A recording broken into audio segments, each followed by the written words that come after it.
ഇല്ല, ഞാൻ തരത്തില്ല. മിലി, നിന്റെ ഇംഗ്ലീഷിന്റെ നോട്ടൊന്ന് എനിക്ക് തരുമോ? ഇന്നാ നീ എടുത്തോ.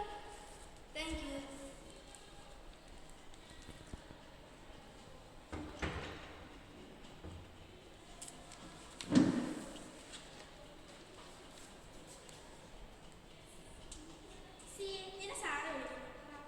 ശരിയടി മിലി, ഞാൻ ഇപ്പൊ വരാം. ഓ ശരി. മിലി, ഇതൊന്ന് പറഞ്ഞുതരാമോ എങ്ങനെയാണ് ചെയ്യേണ്ടത്? എടി, നീ സർക്യൂട്ട് ഇവിടെയും കൂടെ വരയ്ക്കണം. പിന്നെ ഈ ക്വസ്റ്റ്യൻ ആൻസർ ഇതല്ല, ഇതാ. നീ ഇത് മാറ്റി എഴുതണം. ഓക്കെ?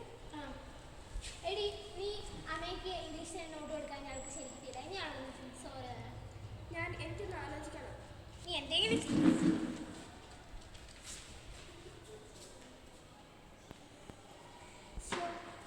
റോസ്മേരി പറഞ്ഞതിലും കാര്യമുണ്ട്. അമ്മയോട് വേഗം ചെന്ന് ക്ഷമ ചോദിക്കണം.